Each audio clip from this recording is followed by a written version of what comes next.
OBE itu beberapa operasi yang dapat dilakukan itu adalah yang pertama operasi pertukaran antara dua buah baris. Yang kedua operasi perkalian atau pembagian suatu baris dengan bilangan real bukan 0. Dan yang ketiga operasi penjumlahan atau pengurangan suatu baris dengan kelipatan baris yang lainnya. Tapi untuk penentuan nilai inverse matrix, cara yang pertama ini, yang pertukaran dua buah baris ini hampir tidak pernah digunakan. Ya. Kalau yang cara pertama ini digunakannya itu nanti ketika kita akan menentukan solusi dari sistem persamaan linier. Jadi kalau untuk yang inverse matrix itu biasanya yang digunakan itu untuk yang step 2, cara yang 2 dan 3 saja. Yang ke-1 pada penentuan inverse cara ini tidak digunakan. Jadi operasi baris elementer untuk pada penentuan inverse matrix itu biasanya perkalian atau pembagian dan penjumlahan atau pengurangan. Nah, bagaimana caranya? Ini saya di sini akan jelaskan. Jadi, misalkan pertama kita punya matriks A. Ingat bahwa ketika kita menentukan nilai inverse itu pasti matriksnya harus diagonal. Maksudnya matriksnya harus bujur sangkar. Jadi ukurannya sama n kali n. Sini misalkan matriks A ukurannya n kali n. Nah, untuk menentukan inverse dari A ini, sebelum kita melakukan operasi baris elementer yang ini, yang meliputi perkalian, pembagian, penjumlahan, dan pengurangan, itu pertama kita perlu menyiapkan matriks baru. Nah, matriks baru ini tuh dinamakan dengan ini, matriks A.2i. A.2i itu apa? A.2i ini adalah matriks yang dan di sampingnya ditambahkan juga matriks identitas yang ukurannya sama dengan matriks A. Jadi misal matriks A-nya ini n kali n, matriks identitasnya ini juga n kali n. Nah, jadi misalkan kita punya matriks A-nya n kali n, total ukuran untuk matriks AI ini itu adalah barisnya itu 2-nya 2n. Nah, untuk agar kalian tidak bingung atau kebalik-balik mana yang A, mana yang matriks identitas, ini di sini biasanya digunakan matriks A dan matriks I yang kita tambahkan itu. Nah, setelah kita membentuk matriks baru yang seperti ini, baru kita melakukan operasi baris elementer terhadap matriks AI ini sampai didapati matriks akhir IB, dan B itulah yang nantinya disebut sebagai matriks A inverse. Jadi kalau pertama itu kan di sebelah kanan garis bantu yang saya gunakan ini. Nah, kemudian kita melakukan serangkaian operasi baris elementer sampai diperoleh IB. I-nya ini matriks identitasnya yang awalnya ada di sebelah kanan itu berada di sebelah kiri garis bantu yang tadi saya buat. Nah, kemudian yang awalnya matriks identitas di kanan ini nantinya akan menjadi bukan matriks identitas lagi, tapi suatu matriks baru yang entry-entry-nya itu B1, B2, sampai terakhir itu BNN, yang ukurannya juga sama N kali N. Nah, matriks ini yang kemudian disebut sebagai inverse dari matriks A. Itu kalau dari definisinya seperti itu. Ada gambaran nggak? Paham ya?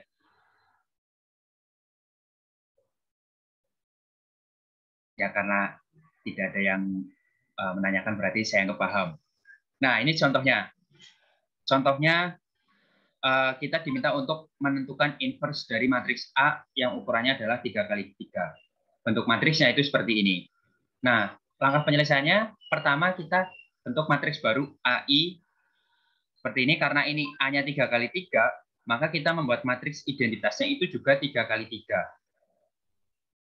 3 kali 3, kemudian jangan lupa antara matriks A yang awal dengan matriks identitas yang kita tambahkan itu kita berikan semacam garis bantu di sini agar nanti untuk memisahkan dan kita tidak kecampur-campur. Lalu kemudian setelah kita membuat matriks AI ini, kita baru melakukan operasi baris elementer. Nah, karena kan tujuan awal kita kan tadi adalah membuat matriks AI ini yang di kiri garis bantu yang kita buat ini tuh menjadi matriks identitas. Berarti kita melakukan operasi baris elementer demikian sehingga nanti diagonal utamanya ini nilainya berubah menjadi 1 semua. Yang awalnya 158 berubah menjadi 111. Kemudian selain diagonal utama, yaitu yang ini bagian segitiga yang bawah ini 210, itu menjadi 0 semua. Kemudian yang bagian atasnya juga 2, 3, 3 itu menjadi 0 semua. Agar matriks tersebut menjadi matriks identitas. Nah, cara operasi baris elementer itu kita melakukannya adalah per kolom. Jadi pertama, kita yang start awalnya ketika kita akan melakukan inverse untuk melakukan OBE untuk menemukan inverse itu adalah dimulai dari baris ke-1 kolom ke-1. Nah, kita lihat di sini. Di sini kebetulan dari contoh soal yang saya berikan itu kan baris 1 kolom 1 itu nilainya udah 1 ya, udah sesuai dengan bentuk matriks identitas ya. Jadi kita tidak perlu melakukan operasi baris elementer untuk membuat elemen dari A11 ini menjadi bernilai 1 karena nilainya udah 1. Lalu bagaimana misal di sini nilainya 2 atau 3 atau yang lain gitu. Kalau kalian menemukan kejadian seperti itu, maka operasi baris yang dilakukan itu adalah baris ke-1 ini dibagi dengan suatu bilangan sedemikian sehingga hasilnya itu menjadi di sini menjadi bernilai 1. Contoh, misalkan di sini nilainya itu 5.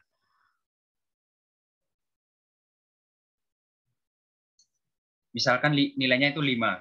Berarti yang kita lakukan itu adalah membagi baris ke-1 ini dengan bilangan 5 agar yang di sini nih A11-nya ini itu menjadi bernilai 1. Tapi karena tadi itu sudah bernilai 1, kita tidak perlu melakukan operasi baris apapun. Nah, kemudian operasi baris yang selanjutnya setelah karena yang bagian diagonal utama di kolom ke-1 ini kan yang di 1, 1 ini ya, yang nantinya akan jadi identitas itu yang diagonal utama ini. Ini udah 1.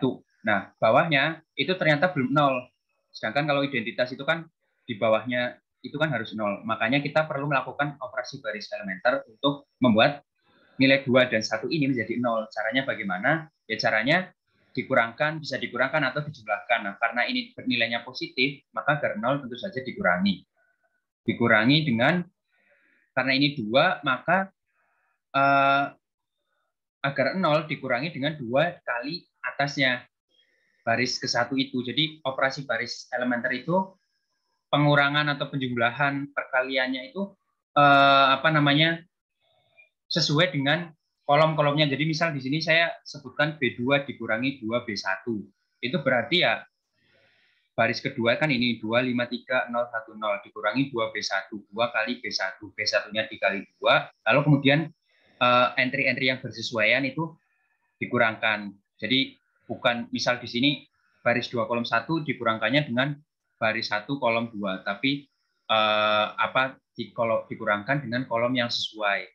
Baris 2 kolom 1 ya berarti dikurangkannya dengan baris 1 kolom 1. Baris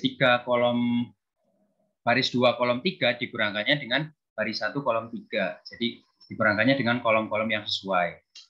Nah, ini untuk yang baris keduanya dibikin 0 kan, yang ini yang 2. Itu caranya dengan dikurangkan 2 kali B1. Nah, bagaimana dengan elemen dari baris kedua yang lainnya? Ya, kita ikut aja. Jadi yang dikalikan itu bukan hanya yang duanya saja, tapi 5, 3, 0, 1, 0 itu juga ikut dikurangi. Maaf, maksudnya bukan dikalikan, tapi dikurangi ya.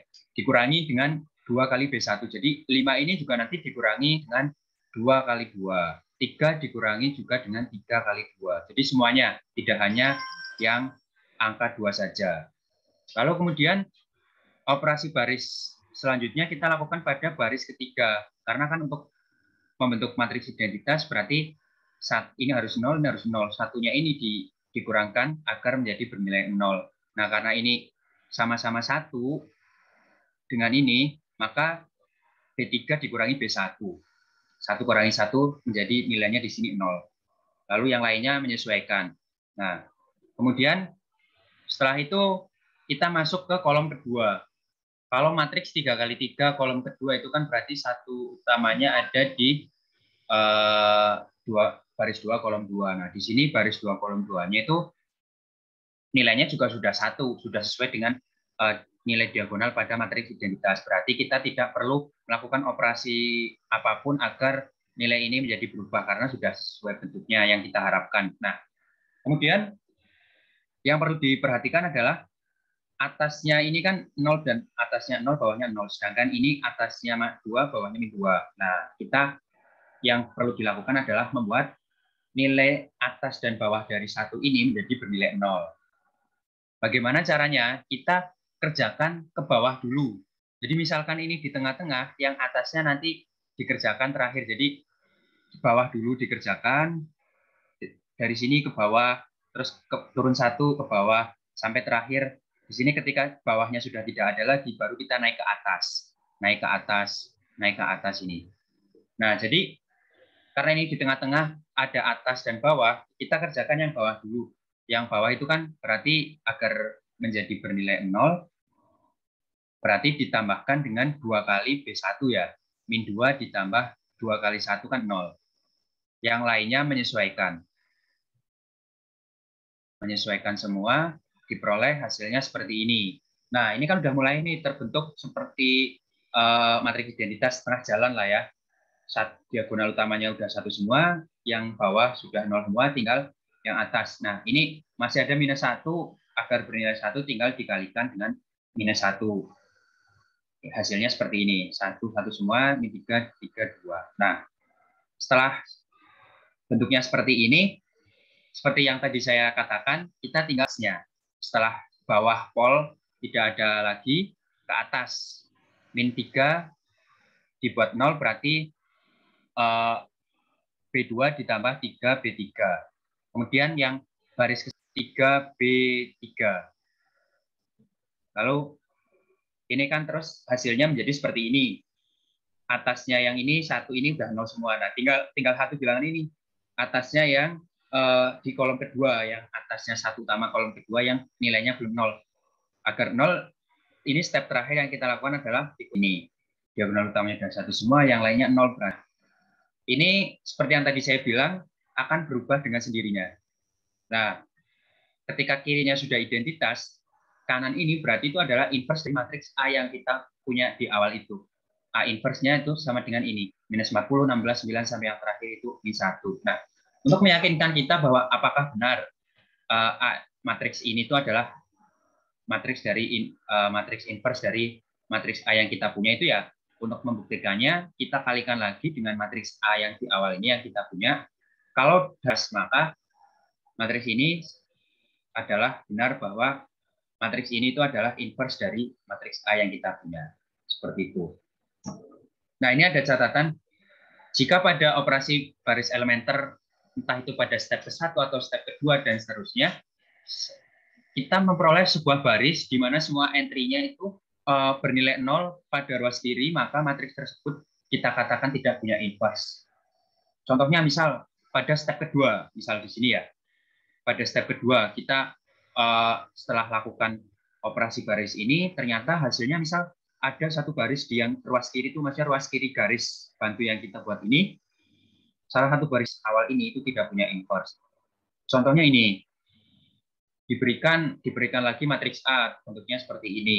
Kemudian kita diminta untuk menentukan nilai inverse-nya. Lalu kemudian pada operasi baris elementer yang kedua ini, yang caranya itu adalah B3 plus B2, ternyata setelah dikenakan itu hasilnya baris ketiga yang ruas kiri itu 0 semua, 0, 0, 0. Sehingga kesimpulannya matriks tersebut tidak memiliki inverse. Jadi ketika kalian menemukan bentuk yang seperti ini, sudah tidak perlu diteruskan sampai akhir, karena kalaupun diteruskan ya tidak akan ketemu inverse-nya gitu. Paham ya sampai sini ya? Ya. Nah, untuk antara A dan A inverse itu sendiri terdapat beberapa sifat. Yang pertama adalah matriks A inverse itu juga punya inverse, dan inverse dari matriks A inverse ini adalah ya matriks A itu sendiri. Kemudian sifat yang kedua, untuk matriks A yang dipangkatkan N itu mempunyai inverse, dan inverse dari A pangkat N ini itu sama dengan A inverse dipangkatkan dengan N. N-nya itu untuk integer 0, 1, 2, 3, dan seterusnya. Nah, sifat yang ketiga, untuk sembarang skalar K dengan K itu tidak sama dengan 0, matriks K kali A itu juga memiliki inverse, dan inverse-nya itu adalah 1/K kali A inverse. Begitu. Nah, ini contohnya. Misal kita punya A-nya seperti ini, itu nanti kalian ini ya buat latihan sendiri ya. Itu kalian silahkan coba buktikan apakah benar A inverse kalau A-nya seperti ini, A inverse inverse itu sama dengan A, kemudian apakah benar bahwa 3 A inverse itu sama.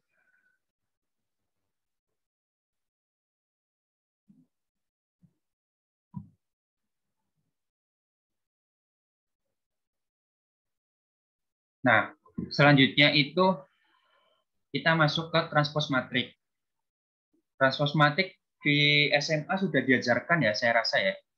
Jadi saya tidak akan terlalu bahas terlalu detail. Hanya di sini yang akan saya ulas itu adalah sifat-sifat dari matriks transpose itu sendiri. Jadi kalau kita punya matriks A yang ditransposkan, kemudian ditransposkan lagi ya hasilnya kembali lagi ke matriks A. Kemudian jika kita punya dua buah matriks yang ukurannya sama, maka A ditambah B kemudian ditransposkan itu akan sama dengan matriks A ditransposkan ditambah matriks B ditransposkan. Begitu juga jika operasi pengurangan juga akan berlaku seperti itu. Kemudian yang sifat ketiga itu jika dikalikan matriks A dikalikan dengan skalar kemudian ditransposkan itu hasilnya akan sama dengan skalar itu K kali A ditransposkan. Nah, kalau operasinya adalah perkalian A kali B transpos itu hasilnya sama dengan B transpos kali A transpos. Nah, ini ada latihan nanti silahkan kalian coba. Tapi dari latihan ini sifat yang kedua ini tidak berlaku ya. Karena apa? Karena ukuran matriks A dan ukuran matriks B itu tidak sama. Matriks A-nya itu ukurannya 2 kali 3, matriks B-nya ukurannya 3 kali 3. Jadi nanti kalau kalian mau mencoba mengerjakan, yang sifat kedua ini tidak perlu dibuktikan. Begitu.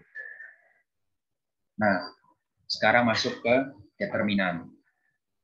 Determinan untuk matriks 2 kali 2 dan matriks 3 kali 3, kalian udah paham atau belum? Udah ya? Udah ya? Yang pakai metode Sarus itu? Ya. Ya, jadi kalau sudah paham, saya lewati aja ya. Nah, ini contohnya seperti ini contoh gampang lah ya. Ini kalian pasti pernah kerjakan dulu waktu SMA. Nah, ini kalau untuk ukuran kalian ya soalnya ya minimal seperti inilah. Misalkan diketahui determinan A-nya itu 0 dan determinan B-nya itu 0 gitu. Nah, kemudian bentuk matriksnya itu seperti ini. Di sini ada nilai lambdanya, di sini apa yang lainnya ada entry-entry angkanya gitu. Nah, coba yang ini deh, yang A.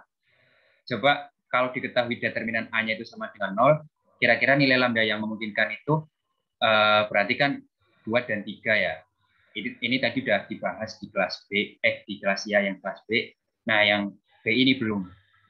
Coba dikerjakan ya, yang B ini ditentukan nilai lambdanya berapa. Nilai lambda yang memungkinkan.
Udah ketemu?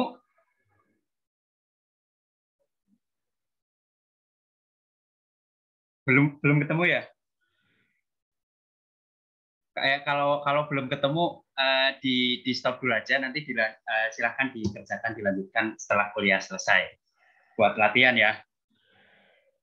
Nah, saya lanjutkan ke beberapa teorema yang berkaitan dengan nilai determinan. Yang pertama, jika A adalah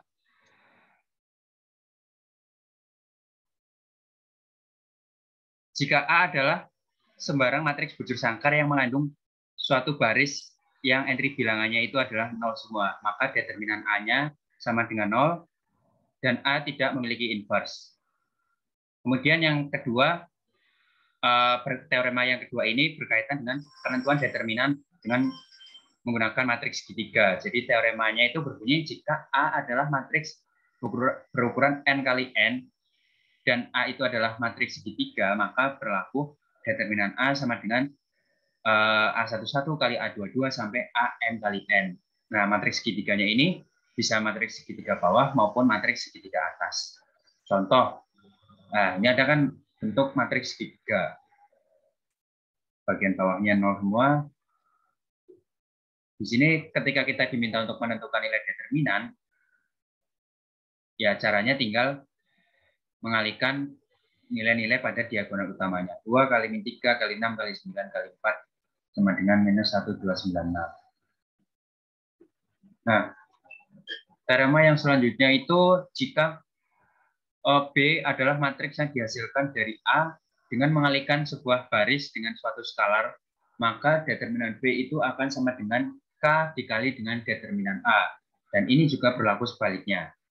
Contoh di sini, saya punya matriks A sama dengan ukurannya 2 kali 2, isinya 2, 1, 1, 1. Kemudian dilakukan operasi baris B1 kali 2. Kemudian saya peroleh matriks B, yaitu 4, 2, 1, 1.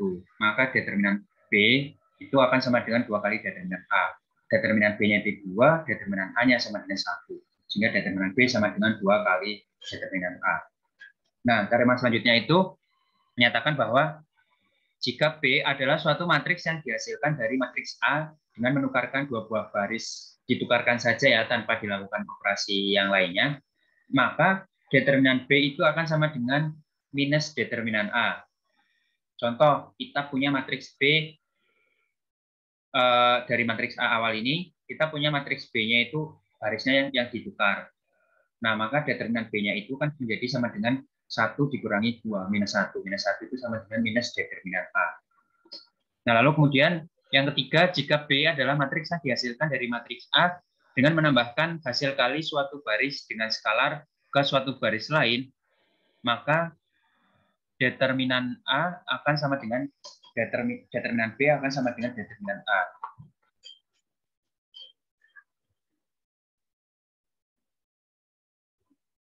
Sama dengan 1.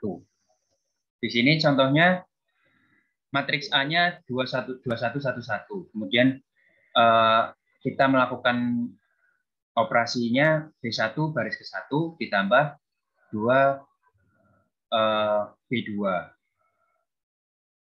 Hasilnya menjadi 4311. Ini matriks B. Maka determinan B itu sama dengan determinan A, sama dengan 1. Nah, ini ada latihan soal, nanti bisa kalian kerjakan juga untuk latihan. Kemudian di sini beberapa sifat determinan itu adalah yang pertama, jika A adalah matriks bujur sangkar ukurannya n kali n, maka determinan A sama dengan determinan A transpos. Jadi A dan A transpos determinannya sama. Ini ada contohnya, nanti kalian bisa kerjakan.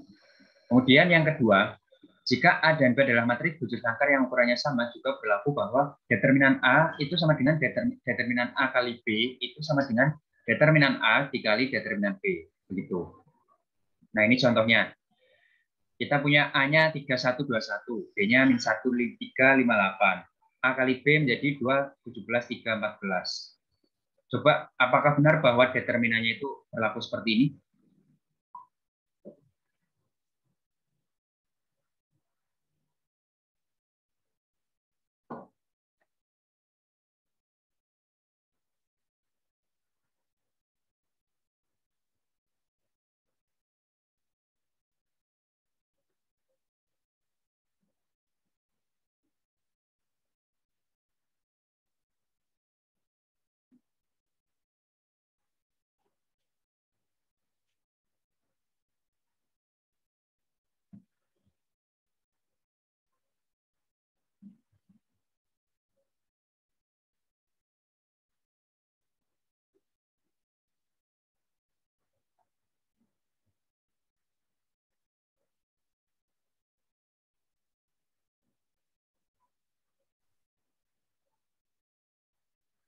Benar ya, berlaku ya.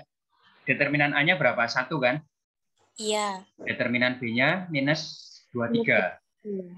Ya, determinan AB-nya berarti minus 23 juga ya. Det A kali det B minus 23. Det AB, det A kali B minus 23. Jadi sama. Kalau kemudian di sini, jika A itu mempunyai inverse, itu apa? A akan mempunyai inverse jika dan hanya jika determinan A-nya tidak sama dengan 0. Lalu kemudian determinan dari A inverse itu sendiri itu adalah sama dengan seper determinan A. Begitu. Nah, ini yang sifat keempat. Determinan K kali A itu sama dengan K pangkat N determinan A. K itu adalah sembarang skalar. N-nya itu adalah ini, dari ini, ukuran matriks tersebut. Misal 2 kali 2 berarti N-nya 2. 3 kali 3 berarti N-nya 3. Di sini ada contohnya, misalkan A-nya itu 3122, determinannya 4. Kemudian 5A, berarti kan A-nya dikalikan 5, determinan 5A 100. Nah, 100 ini kan akan sama dengan K pangkat N, determinan A. 5 pangkat 2 kali 4, 100. Nah, untuk yang terakhir, untuk sifat yang terakhir itu, sembarang matriks A dan B yang ukuran sama, determinan A plus B itu tidak sama dengan determinan A ditambah determinan B. Kalau dikalikan sama, tapi kalau dijumlahkan tidak sama. Contohnya ini tadi. Contohnya kalau misalkan saya punya ini, matriks A-nya ini, B-nya ini, kemudian A plus B itu menjadi seperti ini, 4338, determinan A-nya itu 1, 5 dikurangi 4, determinan B-nya 8, 9 dikurangi 1, tapi determinan A plus B-nya itu sama dengan 23. 23 itu tidak sama dengan 9. Seperti itu. Nah, sampai sini jelas? Jelas ya?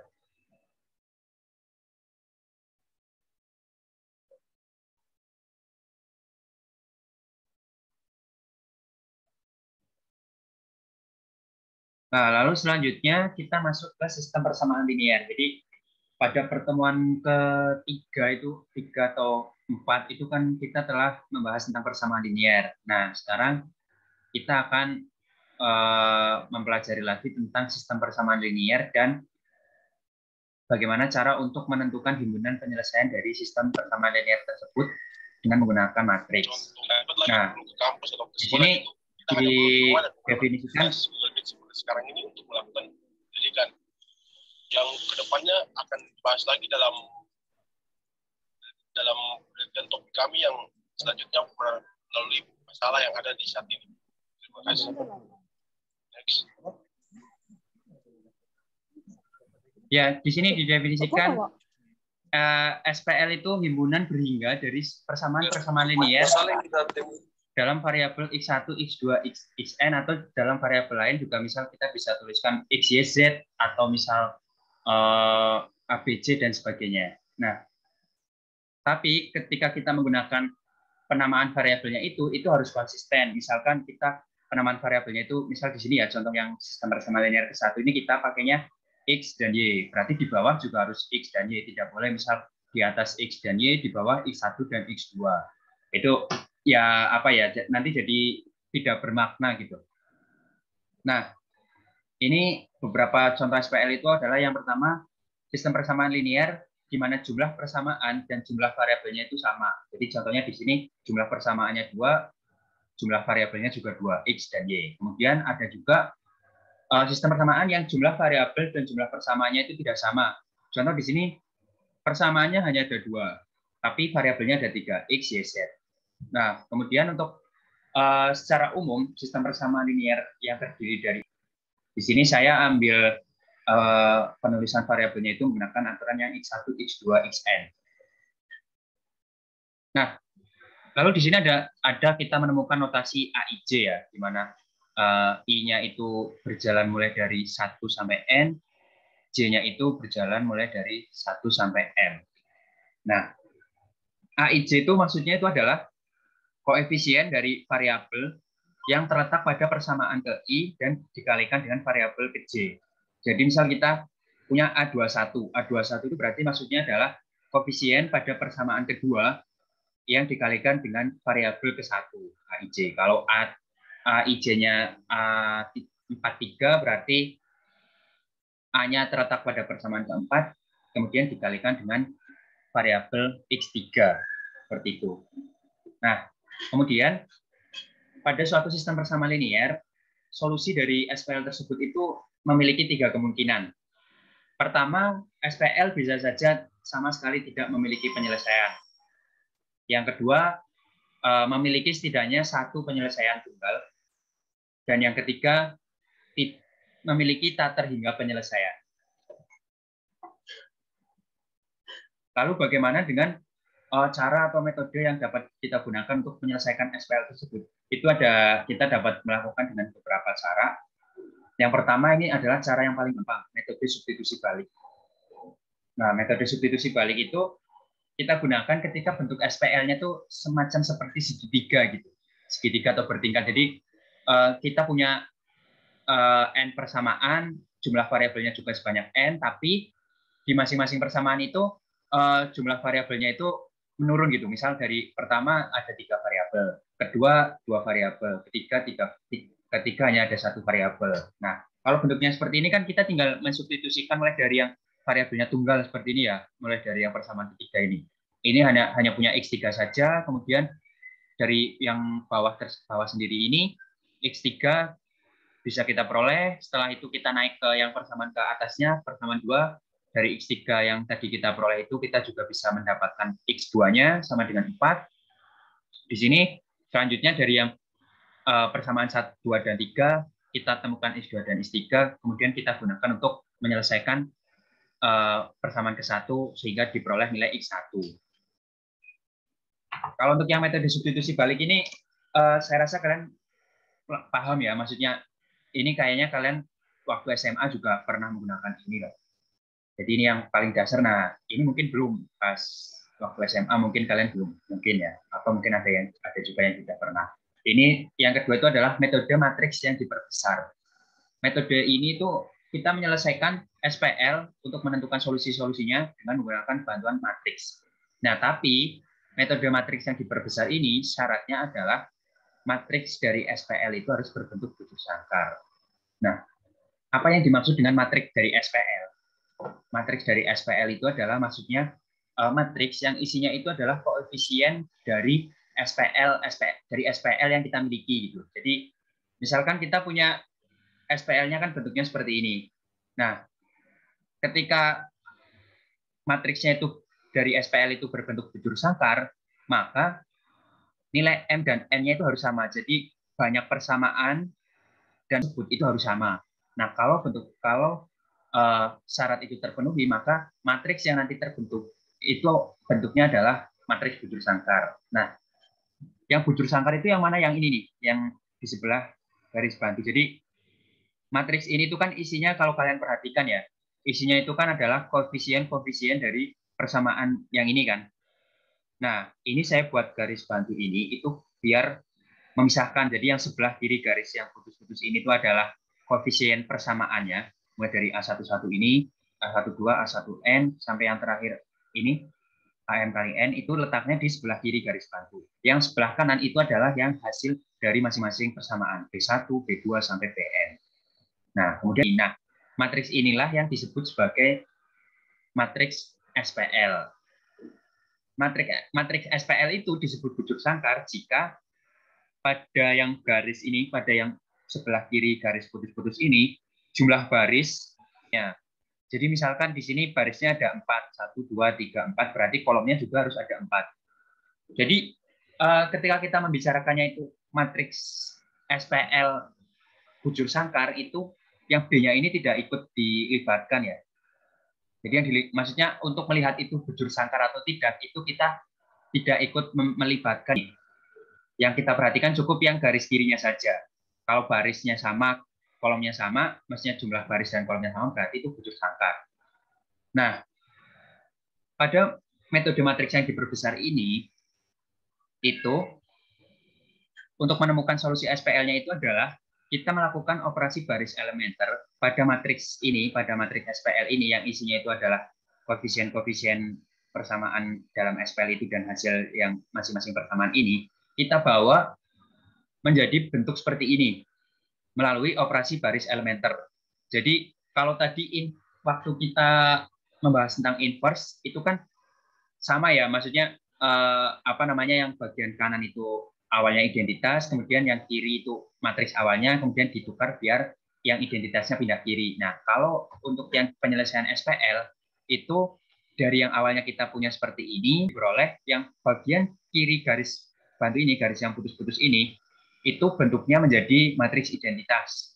Nah, ketika dilakukan operasi baris elementer untuk menjadi bentuknya seperti ini, otomatis nanti kan juga ikut berubah kan nilainya kan.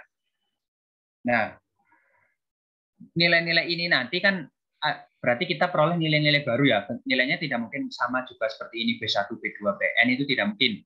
Tapi akan menjadi berubah misal C1, C2, sampai Cn. Nah, C1, C2, Cn inilah yang nanti kita sebut sebagai himpunan penyelesaian dari SPL.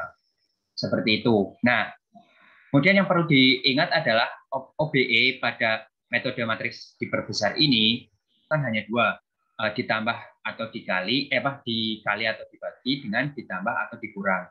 Tapi kalau untuk yang metode matriks yang diperbesar itu operasi pertama itu dapat digunakan, yaitu pertukarkan dua buah baris. Jadi kita dapat menukar-nukar baris sehingga bentuknya itu menjadi matriks identitas.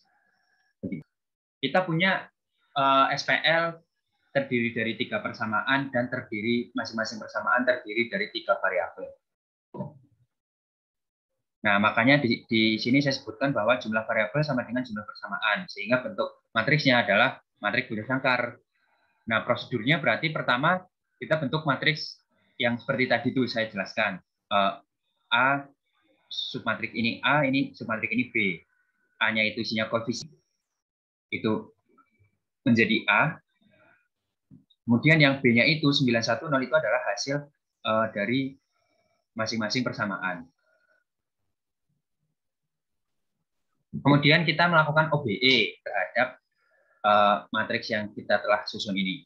Pertama, sama ya kayak yang waktu tadi kita menentukan inverse, OBE-nya itu dilakukan per kolom, diceknya maksudnya diceknya itu per kolom, dibuat yang diagonal utamanya dibuat 1, lalu kemudian setelah diagonal utamanya berhasil dibuat 1, bawahnya dibuat jadi 0 sampai terakhir yang diagonal utama yang terakhir ini, kemudian naik ke atas seperti itu. Di sini yang kolom 1 itu yang bagian ini, yang bagian diagonal utama pada kolom 1 itu kan sudah bernilai 1, berarti kita tidak perlu melakukan OBE lagi terhadap nilai ini. Nah, sekarang kita tinggal melakukannya pada yang di bawahnya, baris kedua untuk menghilangkan 2 ini dan baris ketiga untuk menghilangkan 3 ini. Caranya gimana? Caranya tinggal disesuaikan. Karena ini 2 berarti dikurangkannya dengan 2B1. Lalu kemudian ini 3 berarti dikurangkannya dengan 3B1. Hasilnya di sini 0. Kemudian setelah itu kita masuk ke kolom kedua. Kolom kedua yang diagonal utamanya berarti kan yang ini kan, yang 2 ini. Ini dibuat jadi 1. Caranya ya tinggal dibagi 2. Nah, yang lainnya menyesuaikan elemen-elemen lain pada baris yang sama maksudnya. Hasilnya menjadi seperti ini. Jadi, lalu kemudian di sini saya menyajikan contoh bagaimana jika kita tidak menentukan satu utamanya dulu semuanya, tapi setelah ketemu satu utamanya, bawahnya kita hilangkan dulu biar 0 itu juga bisa. Jadi bisa jadi 1 semua dulu baru dinolkan, atau nyicil juga bisa. Jadi misal ini udah 1, bawah dinolkan dulu nggak apa-apa, nanti baru masuk ke yang ini, yang baris ketiga ini yang selanjutnya. Ini saya di sini berikan contohnya, sebelum ini dibuat jadi 1, saya buat 0 dulu. Yang di bawahnya 1 utama pada kolom kedua. Ini kan 3 ya. Berarti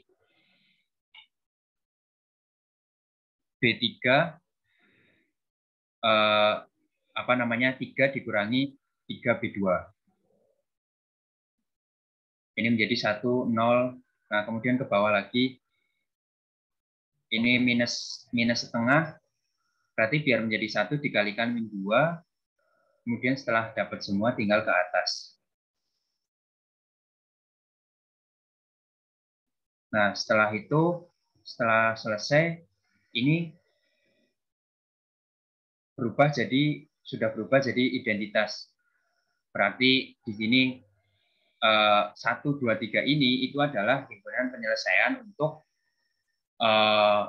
SPL yang kita miliki. 1 ini adalah koefisien untuk X, 2 ini untuk Y, Z, 3 untuk Z, berurutan. Karena di sini urutannya X, Y, Z. Nah, bagaimana kalau misal seperti ini misal ya. Ini kan sakit awalnya seperti ini. Misal ada contoh seperti ini.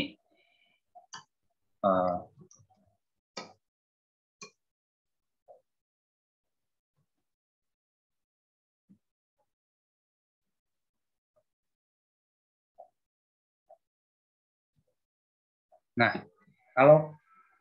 kalau seperti ini, kira-kira kalian ide kalian untuk menyelesaikan atau variabelnya diurutkan dulu gitu? Diurutkan dulu, Pak. Diurutkan dulu ya. Ya, jangan lupa ya. Jadi, misalkan kalian menemukan, ini kan namanya contoh soal, itu kan ya yang paling mudah ya. Kalau bisa kan contoh ya yang mudah gitu kan. Nah, misal kalian suatu saat bertemu dengan bentuk persamaannya tuh belum urut gitu. Jadi yang persamaan pertama X-nya di depan, lalu kemudian yang persamaan kedua X-nya di tengah. Terus persamaan ketiga X-nya di tengah lagi. Nah, itu kalian harus ingat, jangan langsung dikerjakan, tapi istilahnya dirapikan dulu lah, diratakan dulu biar per kolomnya ini itu variabelnya sama gitu. Bukan per kolom ya, maksudnya ini untuk masing-masing persamaan urutan variabelnya itu sama.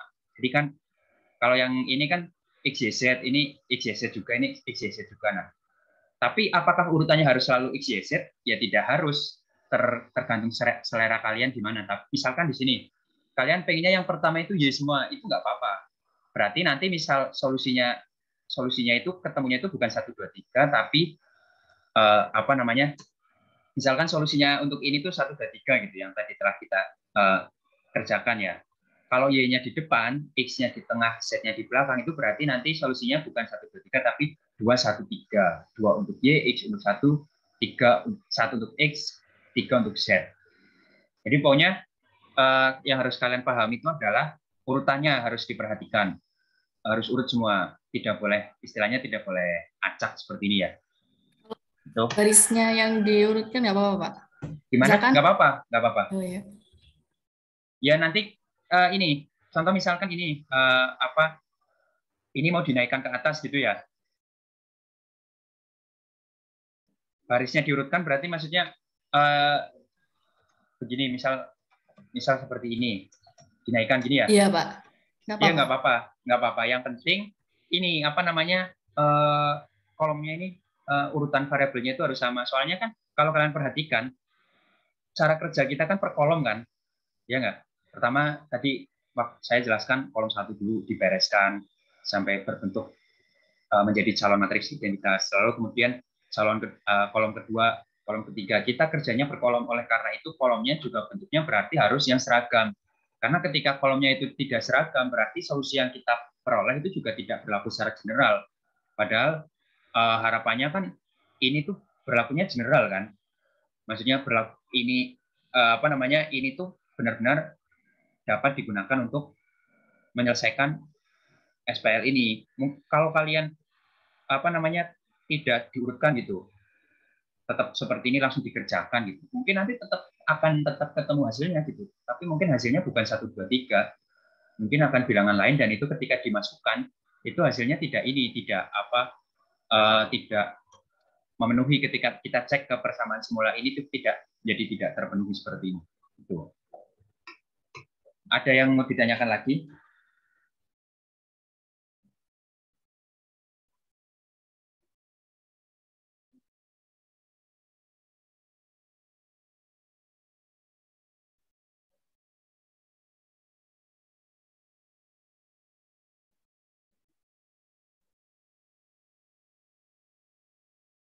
Ya, karena tidak ada, saya lanjutkan. Nah, di sini saya berikan soal untuk latihan kalian ya. Nah, di sini soalnya itu masih urut XYZ, XYZ, XYZ. Jadi kalian kalau mau mengerjakan ya silahkan langsung dikerjakan, bisa seperti itu. Nah, yang cara selanjutnya itu adalah metode eliminasi Gauss dan metode eliminasi Gauss-Jordan. Ada yang pernah dengar? Belum ya? Nah, jadi kalau metode eliminasi Gauss dan eliminasi Gauss-Jordan ini ibaratnya satu paket, satu rangkaian gitu. Apa namanya, dua metode yang berbeda tapi saling berurutan, berkaitan. Nah, metode eliminasi Gauss dan eliminasi Gauss-Jordan ini itu digunakan ketika matriks yang kita miliki itu bentuknya bukan bujur sangkar. Jadi, tapi metode ini juga bisa digunakan untuk matriks bujur sangkar gitu. Jadi, kalau metode ini tuh lebih umum gitu. Kalau tadi itu kan yang metode ini ya syaratnya harus bujur sangkar ya. Harus bujur sangkar itu kan berarti jumlah persamaan dan jumlah variabelnya harus sama. Nah, kalau untuk yang eliminasi Gauss-Jordan ini itu dapat digunakan ketika bentuk matriksnya bukan bujur sangkar. Artinya apa? Artinya jumlah persamaan dan jumlah variabelnya tidak sama. Ini kita punya 5 variabel ya, X1, X2, X3, X5. Benar ya? Kalau ini kan berarti kalau yang persamaan satu ini kan X1, X2, dan X4-nya 0 kan ya? Siapa tahu ada yang bingung, loh itu cuma 2 variabelnya gitu. Nah, ini kita contoh punya 5 variabel, X1 sampai X5. Tapi persamaannya hanya ada 3.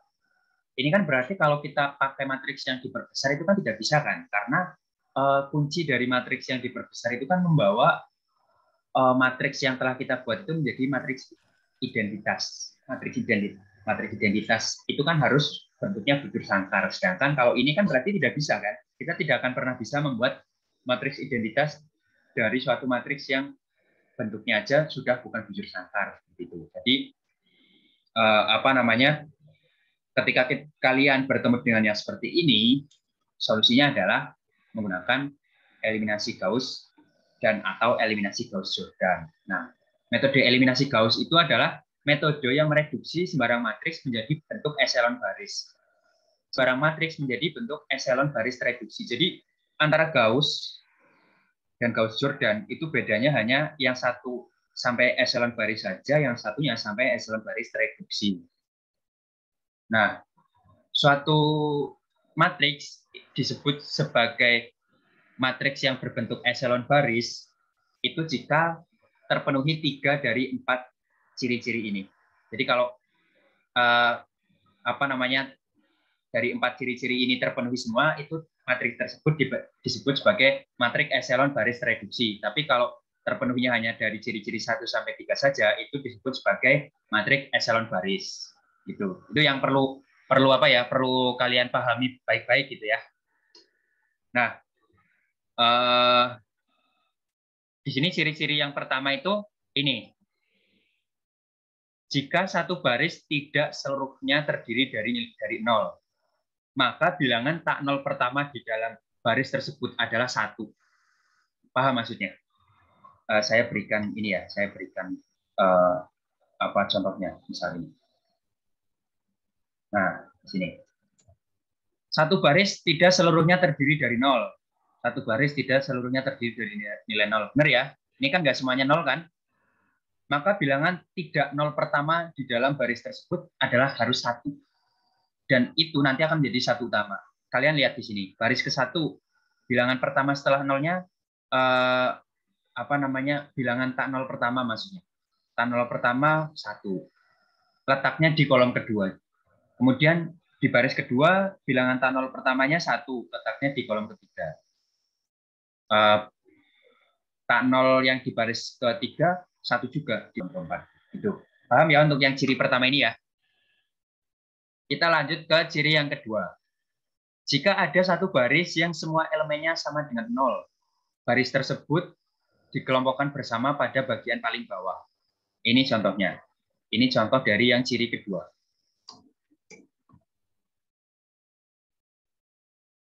Satu baris elemennya 0 semua. Baris tersebut dikelompokkan bersama pada bagian paling bawah. Kita lihat di sini. 0 semua. Itu letaknya di paling bawah.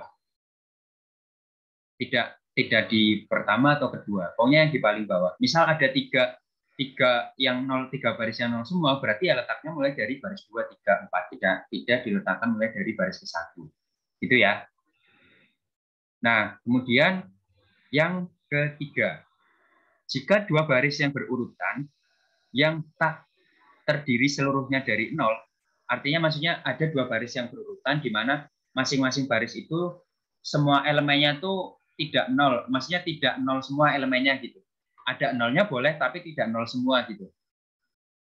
Maka satu utama di dalam baris yang lebih rendah itu terdapat pada kolom yang lebih kanan dari satu utama dalam baris yang lebih tinggi.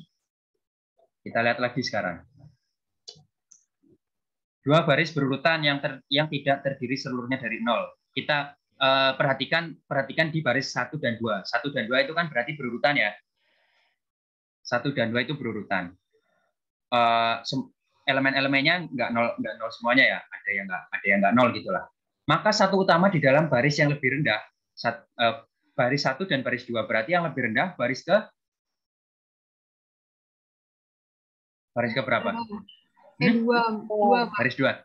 Lebih rendah itu maksudnya bukan lebih rendah bilangannya, tapi lebih rendah letaknya. Baris 1 kan mesti di atas baris 2 dong. Ya enggak? Ya. Maka satu utama di dalam baris yang lebih rendah terdapat pada kolom yang lebih kanan dari satu utama dalam baris yang lebih tinggi. Satu utama di baris ke-1 letaknya di kolom berapa? 2 ya. 2. Satu utama di baris kedua letaknya di kolom ke-3. Kolom ketiga itu kan berarti lebih kanan daripada kolom kedua kan? Ya benar, iya ya, benar ya, benar. Jadi kalau gitu mungkin nggak kalau satu utama baris ketiga ini letaknya di sini, di kolom ke-1? Mungkin nggak? Nggak mungkin. Nggak mungkin ya? Ya, gitu. Berarti paham ya untuk yang ciri 1 sampai 3 ini ya?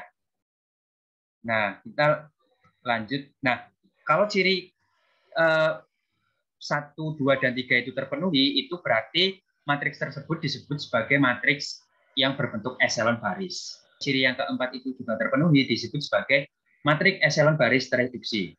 Sifat yang keempat itu adalah setiap kolom yang memiliki satu utama mempunyai nilai 0 di tempat yang lain. Contohnya ini. Contohnya ini. Satu utama kolom 1. Di tempat lain nilainya 0 semua ya. Satu utama kolom kedua atas bawah 0. Satu utama kolom ketiga atas bawah 0. Kalau ini berarti kalau yang ini eselon baris tereduksi.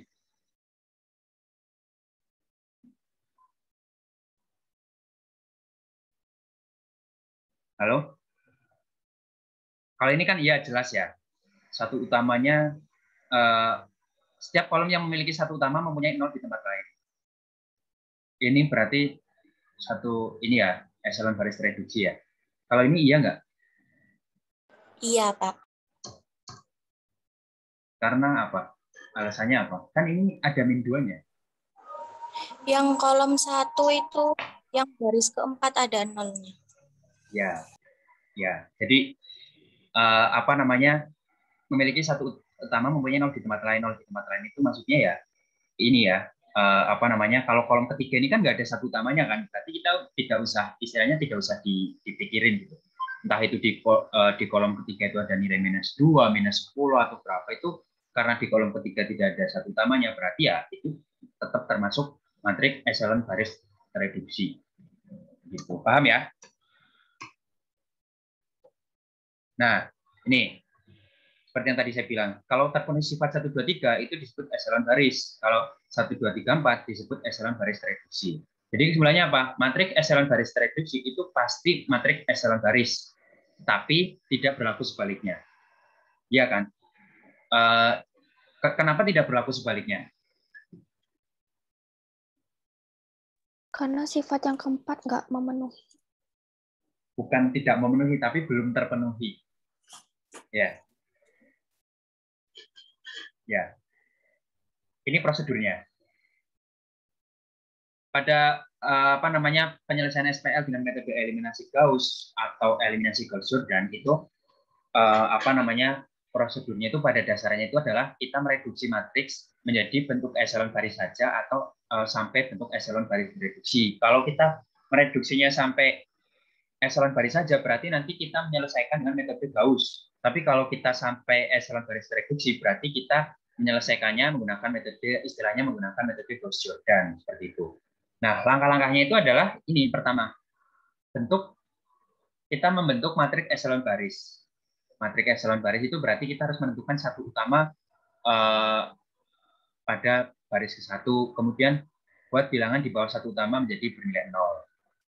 Itu. Kemudian kalau mau cukup sampai di sini saja, berarti kita menggunakannya metode eliminasi Gauss. Tapi kemudian kalau kita sampai di sini, membentuk matriks eselon baris reduksi, yaitu membuat bilangan di bawah dan di atas satu utama menjadi bernilai 0, maka kita akan menyelesaikannya dengan menggunakan metode Gauss-Jordan. Gitu. Nah, setelah itu kita tinggal menentukan himpunan penyelesaiannya. Contohnya ini, ada SPL terdiri dari 3 persamaan variabel. Nah, kalau kita ketemu bentuk seperti ini, kita kalian harus aware dengan variabelnya. Jadi misal gini, kalian ngerjakan soal entah itu tugas, kuis atau nanti di ujian gitu.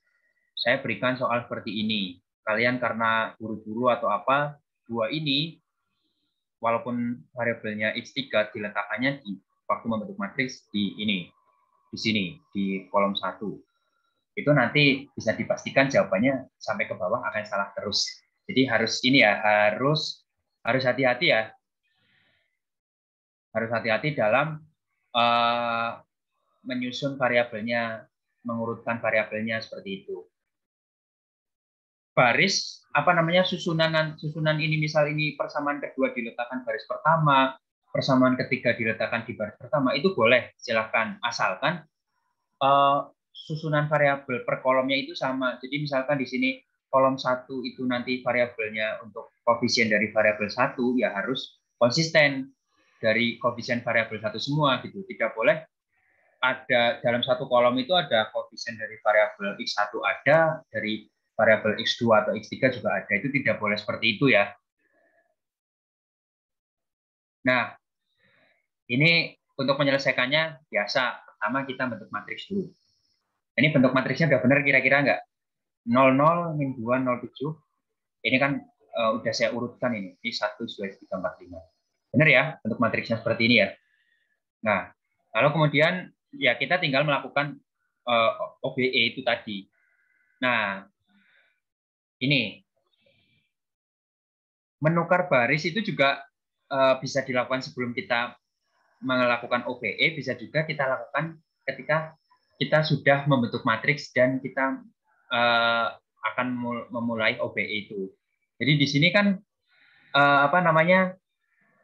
baris pertamanya itu kan ini ya, kalau kita lihat baris pertama ini kan di sini yang bilangan pertamanya itu 0.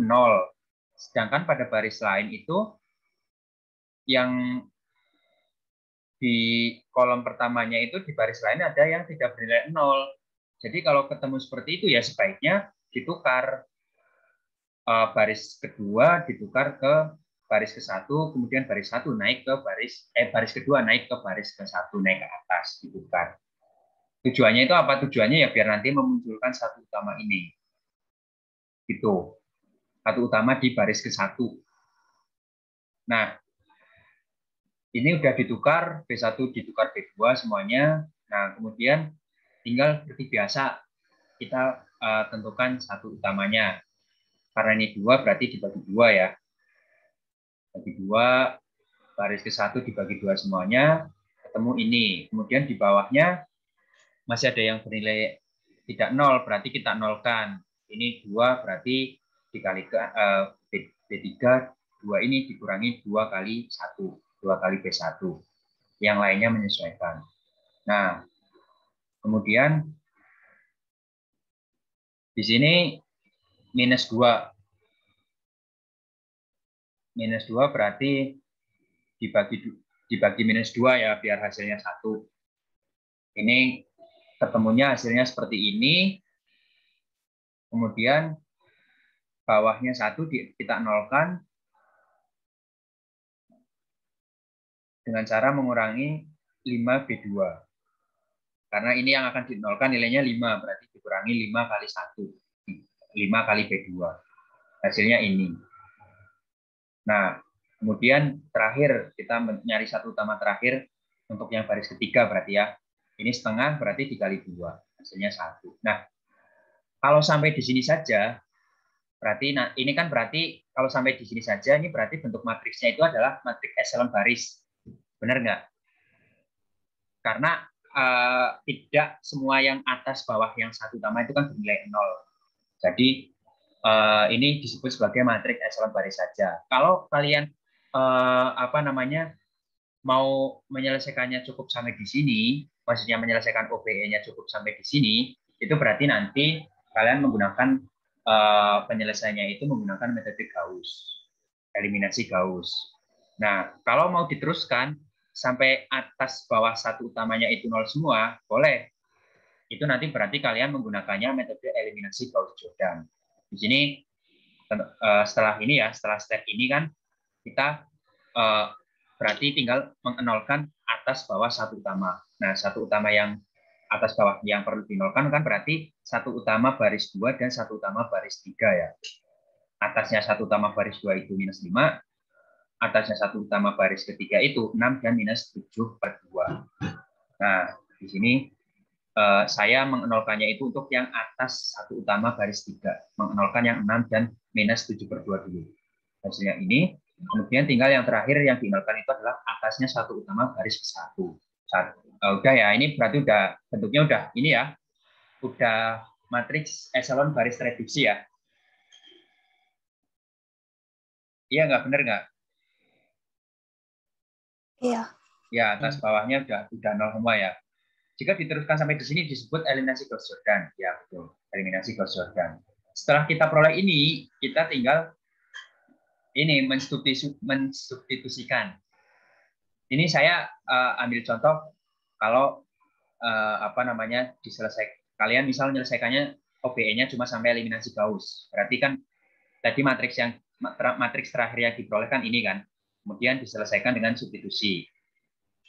Substitusi biasa, X5 sama dengan 2, kemudian naik ke atasnya lagi, X5 minus 7/2 kali X3 minus 7/2 kali X5 sama dengan minus 6, maka X5-nya ketemu 2, X3-nya ketemu 1, kemudian dimasukkan ke X1.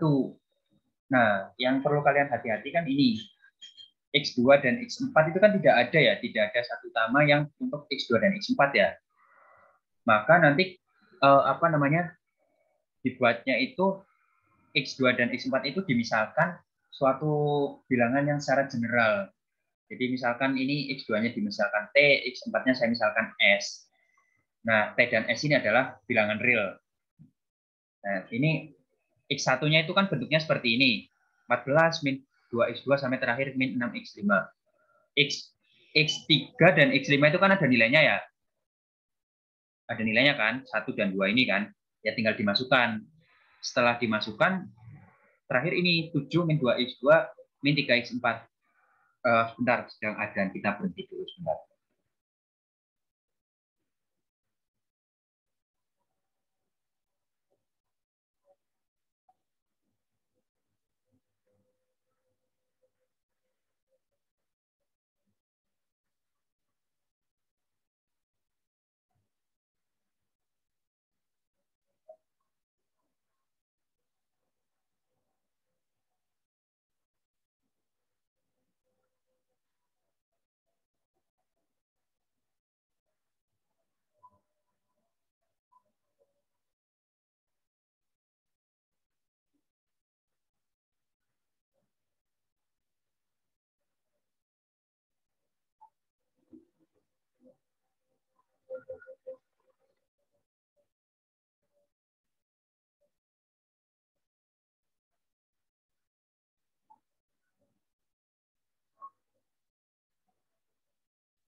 Halo, saya lanjutkan ya. Nah, tadi sampai mana? Sampai ini ya? Sampai X1 ini ya? Ya, X1 itu kan tadi persamaannya seperti ini ya, dari yang ini kita kan peroleh bahwa X1 itu sama dengan 14 dikurangi bla bla bla bla sampai minus 6X5.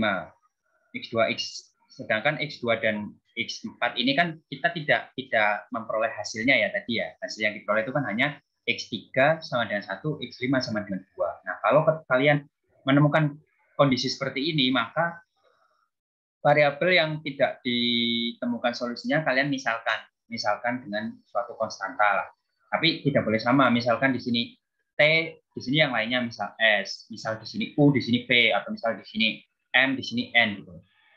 Nah, kemudian karena sudah dimisalkan ya dimasukkan lagi ke yang ini, yang atasnya ini. Jadi X1 sama dengan 7 dikurangi 2T dikurangi 3S. Biarkan begini saja, tidak usah dituliskan yang secara spesifik. Karena ini kan kalau untuk himpunan itu kan harus berlaku general ya. Lalu di sini himpunan SPL-nya berarti menjadi seperti ini. X1-nya ini tuh yang saya kurung itu kan satu rangkaian untuk SPL dari X1. Kemudian T itu solusi untuk X2-nya. Kemudian 1 untuk X3, S untuk X4, dan 2 itu untuk X5. Seperti itu. Nah, untuk mengetahui apakah jawaban yang diperoleh sudah betul, ya kita masukkan lagi ke persamaan awal. Nah, bagaimana kalau kita mau memasukkan ke persamaan awal, kalian boleh milih T dan S-nya itu sembarang.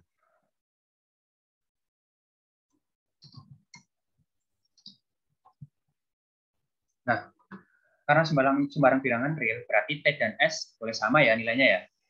Boleh sama ya, kan tidak disyaratkan bahwa T tidak sama dengan S, kan tidak ada kan.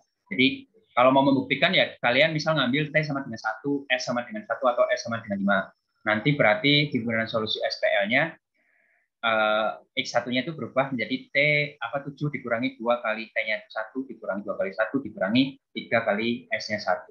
Jadi 2, 1, 1, 1, 2. Lalu kemudian masukkan ke persamaan di atas. Nah, kalau himpunan penyelesaian SPL-nya ini seperti ini, berarti SPL ini itu termasuk SPL yang mana? SPL yang punya satu jawaban, satu himpunan penyelesaian, atau tak terhingga himpunan penyelesaian? Termasuk yang mana? Tak hingga ya. Karena kan T dan S-nya itu kan kita tidak membatasi ya. Artinya T dan S-nya itu kan ketentuannya hanya bilangan real. Jadi kan bilangan real kan jumlahnya kan tak hingga gitu. Jadi oleh karena itu solusi dari SPL ini juga menjadi tak hingga seperti itu. Nah, kemudian di sini ada juga penyelesaian SPL dengan menggunakan inverse matrix. Nah, penyelesaian SPL dengan inverse matrix itu hanya dapat dilakukan itu juga jika matriks SPL yang kita miliki itu bentuknya bujur sangkar ya, N kali N.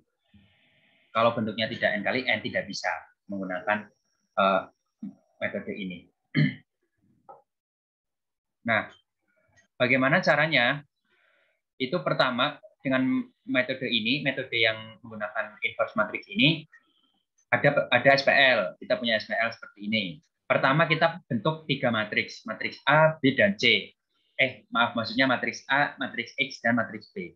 Matriks A ini isinya itu adalah koefisien dari variabel untuk setiap persamaan ya.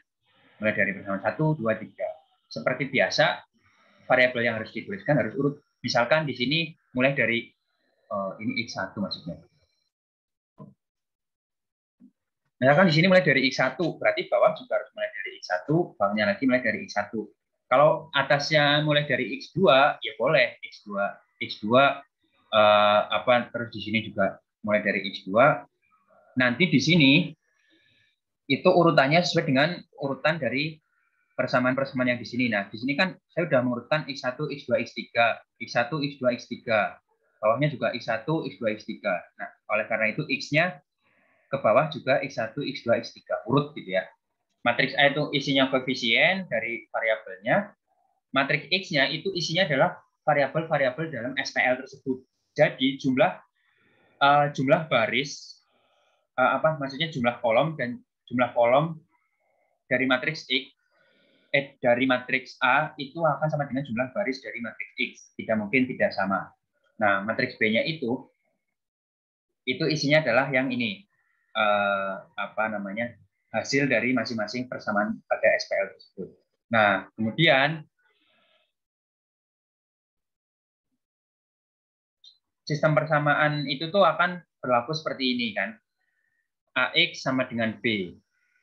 Ini yang perlu kalian pahami baik-baik. AX sama dengan B itu berlaku AX sama dengan B. Tujuan kita kan tadi mencari nilai X-nya ini kan. Mencari nilai dari yang X1, X2, X3. Berarti kan kita mencari nilai dari vektor X. Nah, dengan memanfaatkan sifat inverse, awalnya kita punya AX sama dengan B, maka untuk mencari X, A-nya kan geser ke ruas kanan kan. A-nya geser ke ruas kanan menjadi A inverse. A inverse kali B. Kita punya A, kita punya ini di sini kita mau cari X, kita punya B. Untuk mencari X, A-nya ini matriks A ini digeser ke kanan, diinverskan. Jadi sebelumnya kita harus cari inverse dari matriks A dulu. Inverse-nya berapa? Nah, di sini setelah saya hitung, inverse-nya ketemunya sekian, kemudian untuk menentukan X-nya ya tinggal ini, hasilnya dikalikan dengan B ini. 72, min 23, min 8. Berarti sesuai dengan urutan yang di sini, yang baris atas sendiri itu adalah untuk koefisien X1, baris kedua yang ini itu adalah untuk koefisien X2, dan yang terakhir adalah koefisien untuk X3. Itu. Untuk yang ini jelas? Atau ada yang mau ditanyakan?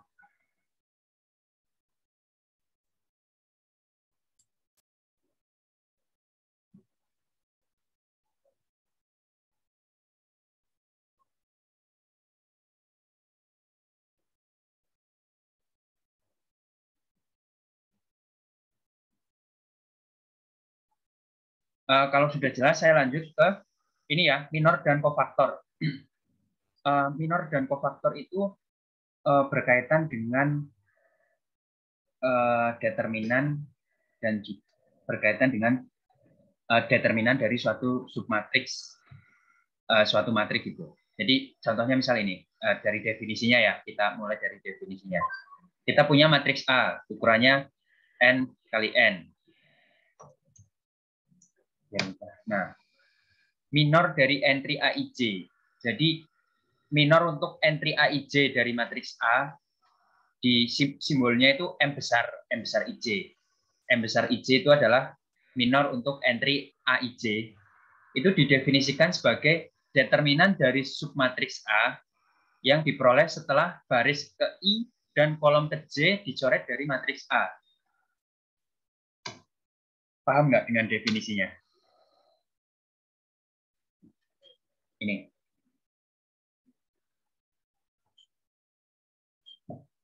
Minor entry AIJ, notasinya adalah MIJ, itu adalah determinan dari submatriks A, di mana submatriks A itu diperoleh setelah baris I dan kolom J dicoret dari matriks A. Jadi apa namanya? Contohnya inilah. Kalau udah lihat contoh mungkin nanti bisa lebih ini ya, lebih paham. Contoh kita punya matriks A-nya ini. Ukurannya 3 kali 3. Lalu kemudian saya akan mencari minor untuk entry A11.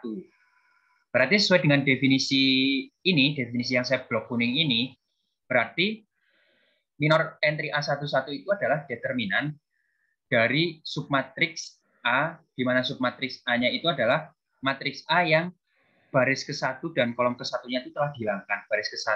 Baris ke-1 itu berarti yang ini, yang 314, kolom ke-1-nya 321, itu dihilangkan. Nah, setelah dihilangkan kan ada submatriks yang isinya 5648, ya kan? Dihilangkan. Dicoret gitu. Sudah tidak dimasukkan gitu. Berarti kita punya matriks baru atau disebut juga sebagai submatriks A yang isinya 5648. Nah, determinan dari matriks ini, submatriks ini 5648 itu yang disebut sebagai minor. Minor dari A11 itu. Nah, contoh lagi, minor 32. Berarti kalau minor 32, yang dicoret mana saja? Baris ketiga, kolom kedua. Baris ketiga dan kolom kedua. Kalau baris ketiga, kolom 2 itu kan seolah-olah kita hanya mencoret satu entry saja ya. Tapi yang dicoret itu kan satu baris dan satu kolom. 32 berarti baris ketiga dicoret, 148 hilang. Kolom kedua dicoret, 154 hilang. Dicoret, hilang. Berarti tinggal 3 min 4, 2, dan 6. Lalu kemudian dihitung determinannya. Nah, determinannya itulah yang menjadi minor dari entry A32 itu tadi. Lalu kemudian setelah kita peroleh minor, kemudian kita dapat membentuk suatu bilangan, di mana bilangan itu rumusnya itu adalah min 1 pangkat I plus J dikalikan dengan minor ini, MIJ ini. Nah, bilangan ini itu disebut sebagai kofaktor dari entry AIJ. Jadi, kofaktor itu adalah nilai minor yang telah diperoleh dikalikan dengan min 1 yang dipangkatkan bilangan I ditambah J. Paham ya? Contoh di sini, M11 berarti I-nya 1, J-nya 1. Berarti untuk mencari kofaktor dari entry AIJ, minor yang telah kita peroleh tadi M11 dikalikan dengan min 1 pangkat 1 plus 1 pangkat 2. Hasilnya tetap 16 karena min 1 pangkat 2 itu kan hasilnya 1 ya. Nah, kemudian sekarang kalau ini minor 32. Bagaimana dengan kofaktornya? Kofaktornya berarti nilai minor 32 kalikan min 1 pangkat I plus J. I-nya 3, J-nya 2. Pangkat 5. 26 kali min 1 pangkat 5. Hasilnya minus 26. Itu. Jelas? Jelas, Pak. Jelas ya. Nah, kalau sudah jelas, saya lanjut ke pemecahan SPL dengan kaidah Cramer. Untuk kaidah Cramer ini, itu mula-mula kita punya ini, A kali X sama dengan B adalah sebuah SPL yang terdiri dari N persamaan linear dan N variabel sedemikian sehingga determinan dari A-nya ini kan berarti matriks yang isinya adalah koefisien dari ini ya variabel yang ada dalam persamaan tersebut ya. Itu determinannya tidak sama dengan 0. Maka kalau ini berlaku, maka SPL tersebut pasti memiliki penyelesaian tunggal. Jadi penyelesaiannya itu hanya ada satu dan penyelesaiannya itu dapat diperoleh dengan rumus yang lebih singkat. Seperti ini. Nah, aturan ini itu disebut sebagai aturan Cramer. Yang saya buat ini. Itu disebut sebagai kaidah atau aturan Cramer. X1 itu determinan A1 dibagi determinan A, dan seterusnya sampai Xn ini adalah determinan AN dibagi determinan A. Apa itu A1, A2, dan AN? A1, A2, sampai AN itu adalah matriks yang diperoleh dengan mensubstitusikan atau mengganti entry-entry di dalam kolom kecil dari matriks A dengan entry-entry di matriks B. Matriks B tadi masih ingat matriks B itu isinya apa?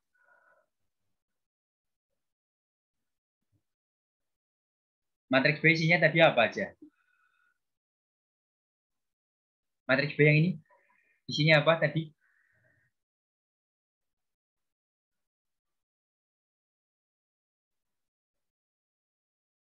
Halo? Variabel, Pak. Variabel. Benar, variabel. Ayo, masa lupa? Ayo apa coba? Matriks B. Itu di atas loh, di atas masih ada. Barusan kita bahas. B. Isinya apa ini? B1 itu apa? Ini loh. Ini nih, apa berarti? Matriks B itu apa? Apa? Tahu, Pak, tapi lupa namanya, Pak. Ya ampun. Matriks B itu adalah istilahnya tuh ini nilai-nilai hasil dari persamaan dalam SPL itu gitu. Jadi persamaan 1 itu kan hasilnya 6, persamaan kedua ini hasilnya 30, persamaan ketiga hasilnya 8 gitu ya. Itu matriks B. Nah, jadi A1 itu berarti kolom ke-1 matriks A diganti dengan nilai B ini. A2 berarti kolom keduanya diganti dengan nilai B ini dan seterusnya sampai AN. AN itu berarti kolom ke N-nya diganti dengan itu. Contoh, kita punya SPL bentuknya seperti ini. Bentuk SPL-nya itu adalah ini. A sama dengan ini nih awal. Sorry. Bentuknya seperti ini. Berarti kan kalau dari sini kita bisa kita bisa peroleh bahwa bentuk A-nya itu seperti ini ya, bentuk matriks A-nya ya. Lalu kemudian matriks B-nya bentuknya seperti ini. Nah, kemudian determinan dari A ternyata bukan 0, determinannya 44. Berarti karena determinannya tidak sama dengan 0, SPL ini dapat kita selesaikan dengan aturan Cramer yang lebih singkat daripada cara-cara lain ya. Kalau kita perhatikan kan ini caranya kan lebih sederhana kan. Nah, setelah kita pastikan bahwa determinannya tidak sama dengan 0, kita selanjutnya berarti tinggal mencari X1, X2, dan X3. Nah, sebelum kita mencari X1, X2, dan X3, maka kita harus tahu dulu tuh bentuk matriks A1-nya berapa, A2-nya berapa, A3-nya berapa. Nah, tahu ya kenapa bentuk matriks A-nya jadi seperti ini, tahu ya? Maaf, maksudnya A1. Kenapa? Kalau A-nya kan seperti ini, A1-nya seperti ini. Coba. Ahmad Wafi Fatur Rahman. Coba kenapa Ahmad kenapa A3-nya bentuknya seperti ini? Bisa dijelaskan? Halo Ahmad.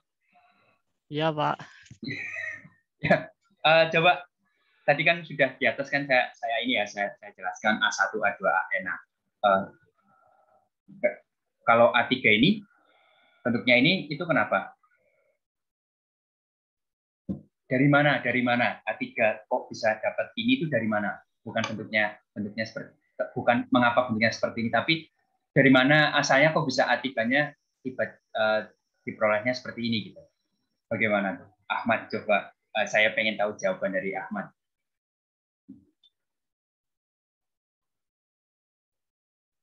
Mungkin dari Pak. Dari mana?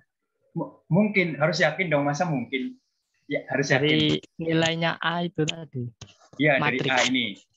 Iya.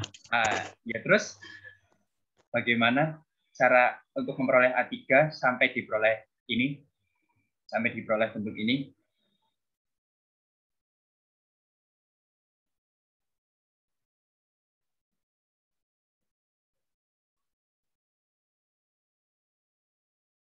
Kan yang A3 kolom itu kan 3 itu diperoleh dari yang B ini, Pak. Ya, berarti A3 itu diperoleh dengan cara cara Cramer ya. Bukan. Cramer itu kan bukan. Cramer itu kan untuk memperoleh X1, X2, X3-nya. Iya. Berarti A3 itu diperoleh dengan cara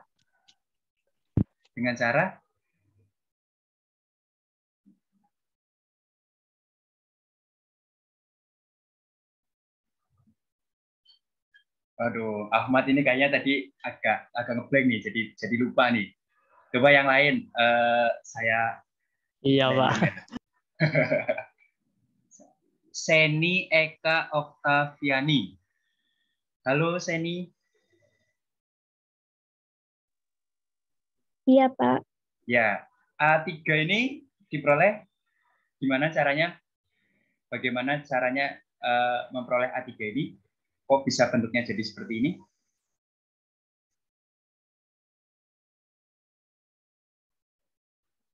Halo? Suaranya hilang.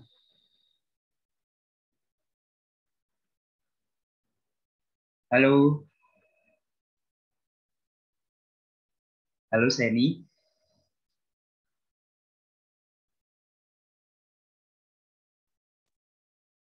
Mungkin sinyalnya, Pak. Oh iya. Ya udah Kak, saya ganti yang lain ya.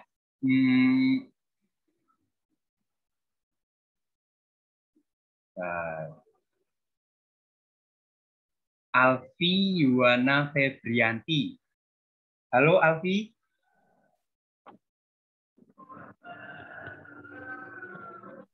Kok malah suara ayam. Halo? Halo Alfi.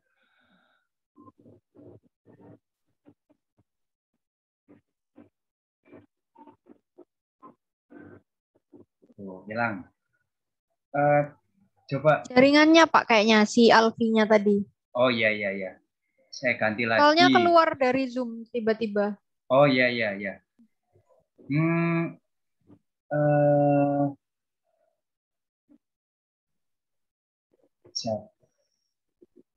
Divana Safa.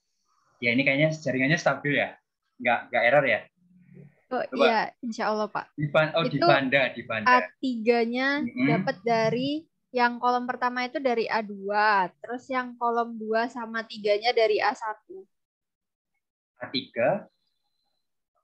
A3 diperoleh dari? Yang kolom satunya A3 itu dari A2, terus yang kolom 2 sama 3-nya A3 itu dari kolom A1, tapi dibalik. Maksudnya yang kedua jadi ke 3, yang pertama jadi ketiga, yang kedua tetap. Yakin? Jawab yakin. Benar. Insya Allah, Pak. Menurut yang lain benar nggak jawabannya di Banda, atau ada yang punya pendapat lain? A3 ini diperoleh dari mana? A3-nya itu yang Saya, Pak. Yes, Alvin Riandana nih. Ini kayaknya semangat nih. Ayo Alvin. Iya, Pak. Tadi kan di atas A1, A2 adalah matriks yang diperoleh dari menggantikan entry-entry dalam kolom ke J. Jadi A3 itu kolom 3 diganti dengan B gitu, Pak. Kolom 3 dari matriks apa? Matriks A itu. Ya, jadi ini ya jawabannya Alvin udah tepat ya. Jadi A3 ini diperolehnya dari matriks A yang kolom ketiganya diganti dengan ini, matriks B ini. Di mana matriks B ini isinya itu adalah hasil dari persamaan-persamaan linear yang ada dalam SPL yang kita miliki. Hasilnya seperti ini. Yang lain paham ya? Udah paham ya? Pak. Kalau nggak paham nanti, iya nggak apa-apa. Kalau nggak paham nanti tanya ke Alvin. Ya. Nah, kemudian setelah A1, A2, A3 itu diperoleh, kita hitung determinannya masing-masing. Determinan A1-nya berapa, A2 berapa, A3 berapa. Ketemunya seperti ini. Nah, setelah ketemu determinannya, tinggal membagi determinan A1 dengan determinan A. Kalau X2 berarti determinan A2. X3 berarti determinan A3. Nah, yang perlu kalian pahami baik-baik adalah kaidah Kramer ini dapat digunakan sama dengan 0 tidak bisa ya. Itu yang harus kunci awal untuk pengetahuan kalian harus jangan sampai misal harusnya determinan A-nya itu 0, tapi karena kalian salah hitung ternyata malah jadi tidak sama dengan 0. Misal pas mengerjakan soal gitu. Itu untuk kaidah Kramer. Nah, untuk kaidah Kramer paham ya? Atau ada yang mau ditanyakan? Itu ya, kok nilainya ada yang min 2 sama 2 kok beda? Mana? Yang tengahnya itu, Pak, 042, tapi yang A-nya itu kok 04 min 2. 042? Yang atasnya kok 04 min 2. Oh iya. Saya salah input, Mas. Ini harusnya min 2, Karena kan SPL awalnya kan min 2 ini ya. Ini kan min 2 ya. Ini yang benar yang ini, yang min 2 ini. Tapi determinannya itu udah benar semua. Ini saya cuma salah masukkan ini. Salah masukkan harusnya min 2 tapi saya kurang menambahkannya. Terima kasih Rangga atas koreksinya ya. Ya, nah ini setelah itu kita masuk ke pembahasan terakhir, nilai eigen dan vektor eigen. Pernah dengar nilai eigen dan vektor eigen? Belum ya? belum, Pak. Ya. Jadi pertama kita mulai dari nilai eigen sendiri. Jadi sebagai gambaran ya, nilai eigen dan vektor eigen itu saling berkaitan gitu. Jadi kalau mau mencari vektor eigen itu harus mencari nilai eigen terlebih dahulu. Jadi yang pertama harus ditentukan itu nilai eigennya. Nah, jadi definisi awalnya itu adalah definisi ini. Jika A adalah matriks n kali n, maka vektor yang nilainya vektor x yang nilainya itu tidak 0, artinya x itu tidak bernilai 0 dalam Rn itu maksudnya ruang ini ya, ruang, karena kita bicaranya matriks vektor itu kan berarti ruangnya itu kan ruang berdimensi 2 atau 3, ya tergantung n-nya berapa ini. Misal n-nya 3 berarti ini R3 seperti itu.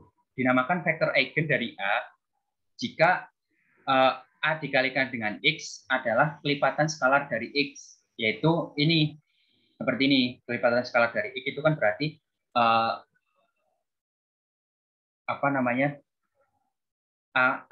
kali X itu sama dengan lambda kali X untuk suatu skalar lambda. Nah, lambda ini selanjutnya yang disebut sebagai nilai eigen dari A. dan X itu disebut sebagai vektor eigen yang bersesuaian dengan lambda. Jadi vektor eigen itu nilainya itu harus bersesuaian dengan nilai eigen dari matriks A itu gitu. Jadi misal kita punya nilai eigennya 2, berarti vektor eigen yang bersesuaian itu ya vektor eigen yang bersesuaian dengan nilai eigen 2 itu. Nah, dalam suatu matriks itu kita bisa memiliki lebih dari satu nilai eigen. Jadi nilai eigennya itu tidak hanya bernilai satu nilai tunggal gitu. Misal 1 aja atau misal nilainya 4 atau nilainya 3 saja itu tidak, tapi bisa lebih dari satu nilai gitu. Contoh ini apa namanya? Ini. Misalkan kita punya vektor X sama dengan ini. 1 2. Ini berarti R berapa? R2 ya. Karena kan apa namanya ini kan ada dua ini kan, ada dua apa namanya? Ada 2 unsur. Jadi R-nya itu R2. Nah, X ini adalah vektor eigen dari A yang bersesuaian dengan nilai eigen lambda sama dengan 3. Karena apa? Karena nilai AX itu sama dengan nilai lambda X. Untuk membuktikannya ya ini, kalian bisa lihat yang di sini. AX itu kan, ini ya, AX itu berarti sama dengan 3081 kali 1, 2. Sama dengan 336. Nah, lalu kemudian kalau lambda kali X, lambda kali X kan berarti 3 kali 1, 2 ini ya, vektor 1, 2 ini. Hasilnya 3 dan 6. Berarti kan sama. Nah, karena sama itu berarti vektor ini, vektor 1, 2 ini adalah vektor eigen dari A untuk yang bersesuaian dengan nilai eigen lambda sama dengan 3. Nah, lalu bagaimana caranya kita menentukan nilai eigennya itu? Caranya kita peroleh dari persamaan ke-1 ini. Jadi, mula-mula itu untuk mencari nilai eigen dari matriks A yang ukurannya itu N ini. Persamaan di atas yang ini dengan bentuknya seperti ini. Jadi ditulis kembali dengan menyisipkan ini matriks identitas. Matriks identitas itu kan kalau dalam apa namanya perkalian di bilangan real itu kan sifatnya itu seperti bilangan 1 ya. Jadi tidak merubah hasilnya gitu. Nah, oleh karena itu ini untuk memperolehnya kita modifikasi dengan cara menyisipkan ini matriks identitas di antara lambda dan X. Kemudian dari sini itu kan kita bisa peroleh ini ya. Yang ini lambda kali matriks identitas kali X geser ke kiri. Terus yang kanan jadi sama dengan 0. Lalu kemudian apa namanya X-nya dikeluarkan. Kemudian di dalamnya kan ketemu ini lambda I dikurangi A kali X sama dengan 0. Nah, persamaan ini akan mempunyai penyelesaian jika determinan A kali I, maksudnya lambda kali I dikurangi A, itu sama dengan 0. Nah, persamaan 1 itu kemudian disebut sebagai persamaan karakteristik untuk matriks A, untuk memperoleh nilai eigennya. Contoh, ini kita punya ini saya turunkan semuanya ke bawah biar lebih jelas. Contoh ini, misal kita punya matriks A-nya sama dengan 3, 2, min 1, 0. Kita diminta untuk mencari nilai eigen. Nah, berarti untuk mencari nilai eigennya pertama kita tentukan ini dulu. Kita tentukan maksudnya bukan nilai eigen, vektor eigen. Ya nilai eigen. Untuk menentukan nilai eigennya berarti kita pertama ini dulu, cari dulu bentuknya ini. Lambda I dikurangi A sama dengan ini. Lambda kali matriks identitas dikurangi matriks A-nya, lalu kemudian kita peroleh sama dengan ini ya. Nah, lalu kemudian kan syarat yang di atas itu mempunyai penyelesaian jika determinan lambda I dikurangi A sama dengan 0. Maka lambda I dikurangi A yang tadi kita peroleh, kita masukkan syaratnya, determinan lambda I dikurangi A harus sama dengan 0. Nah, kemudian determinannya kan ini kan. Determinannya berarti lambda kurangi min 3 kali lambda dikurangi min 2 kali 1 sama dengan 0. Hasilnya lambda kuadrat min 3 lambda ditambah 2 sama dengan 0. Nah, kemudian dari persamaan ini kita peroleh lambda 1 sama dengan 2, lambda 2 sama dengan 1. Jadi untuk matriks A ini nilai eigennya itu ada 2 dan 1. Seperti itu, jelas?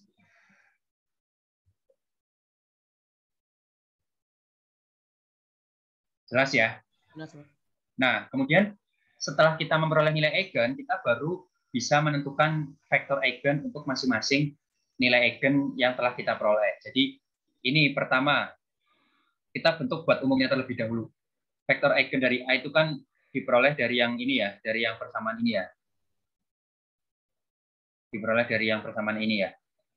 Berarti kita awalnya kita membuat persamaan umumnya itu adalah lambda I dikurangi A dikali X sama dengan 0. 0 di sini itu maksudnya adalah vektor yang ukurannya 1 kali N. Jadi N kali 1, N baris 1 kolom.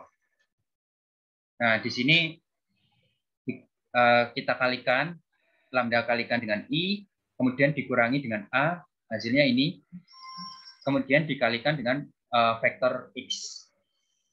Vektor X isinya ini, 2. Nah, lalu kemudian baru kita masukkan satu persatu nilai-nilai eigen yang kita peroleh tadi. Pertama kan kita peroleh nilai eigennya sama dengan 2. Berarti dari sini yang ini kita masukkan lambdanya sama dengan 2. Nah, ketika hasilnya kan jadi seperti ini ya, 2 min 3, lalu kemudian ini min 2, 1, terus sini 2. Kemudian dikalikan dengan X1 sama X2, sama dengan 0 di sini, 0, 0. Nah, dari sini kita peroleh bahwa pertama, min X1 dikurangi 2X2 sama dengan 0. Dari yang atas, min 1 kali X1 ditambah min 2 kali X2 sama dengan 0. Hasilnya kan berarti ini ya, min X1 dikurangi 2X2 sama dengan 0. Lalu kemudian dari yang perkalian yang bawah ini, baris kedua ini dikalikan dengan X ini, kita peroleh X1. Kita peroleh X1 sama dengan 2X2. Nah, itu kan bentuknya itu kan hampir mirip dengan ini ya. Sebentar.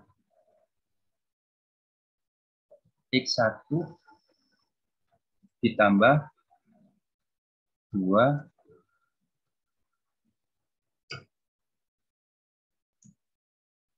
2X2 itu sama dengan 0. Ini kan sama ya, kalau ini dikalikan negatif, itu kan hasilnya menjadi ini ya. Ya enggak? Nah, karena ini bentuknya sama dan kita bisa memilih salah satu saja. Cukup salah satu saja. Jadi tidak perlu diselesaikan dua-duanya. Jadi kita pilih kita pilih yang ini, yang di bagian atas ini. Minus X1 minus 2X2 sama dengan 0. Berarti minus X1 sama dengan 2X2. Lalu kemudian kita misalkan X2-nya itu sama dengan T. Maka kita peroleh X1 sama dengan min 2T. Ya kan? Sehingga solusi untuk SPL ini, sistem persamaan linear ini, yang terdiri dari dua persamaan ini, itu menjadi X1, X2 sama dengan min 2T, di bawahnya X2-nya T. Nah, karena ini sama-sama ada T-nya, T-nya dikeluarkan menjadi T kali min 2 kali 1. T kali vektor yang isinya min 2 dan 1. Nah, jadi vektor eigen untuk matriks A yang bersesuaian dengan nilai eigen lambda sama dengan 2 adalah vektor-vektor yang nilainya tak 0 yang berbentuk ini, T kali min 2, 1.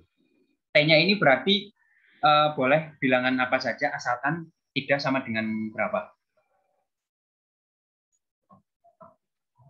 Tidak sama dengan 0. T-nya ini tidak sama dengan 0 berarti ya. Karena kan syaratnya itu adalah vektor tak 0. Namanya nilai eigen itu kan tadi yang di atas ini kan disyaratkan mana ini? Vektor tak 0. Vektor tak 0 berarti di sini kita harus kita harus memilih T sedemikian sehingga ketika dikalikan dengan ini vektor 2 yang isinya 21 ini tidak bernilai 0. Ya, berarti kan T-nya itu tidak boleh sama dengan 0 ya. Nah, di sini saya contoh ambil misalkan T sama dengan 2. Berarti diperoleh vektor eigen yang bersesuaian dengan lambda sama dengan 2 adalah ini.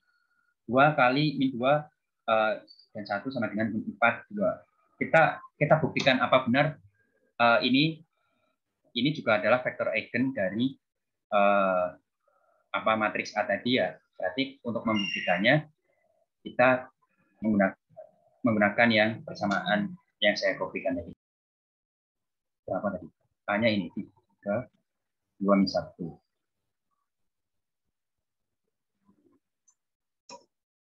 Ini kan X-nya 4 dan 2.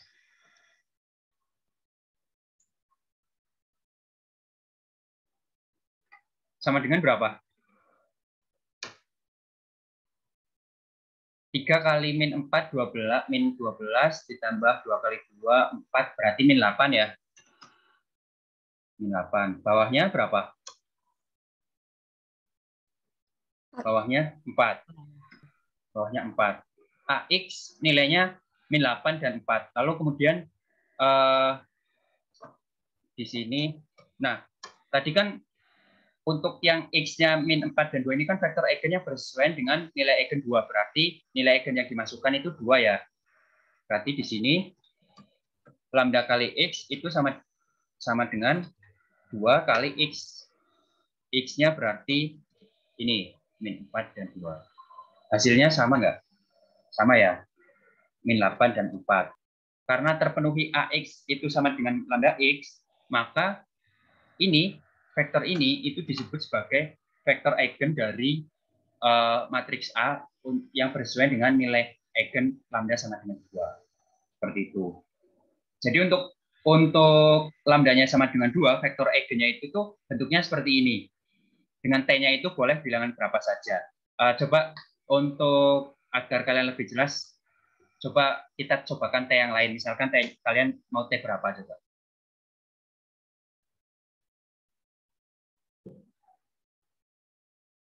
Ya ini buat membuktikan aja gitu. Kalau berlaku juga gitu. T-nya mau dicobakan berapa misal? Coba 5, Pak. Berapa? 5. 5 ya, misalkan kita T-nya 5. Vektor eigennya berarti 5 kali ini ya, min 2, 1. Hasilnya berarti yang atas min 10, yang bawah 5. Benar? Benar ya? Nah, kemudian berarti di sini min 10, di sini 5. Hasilnya berapa? Minus 30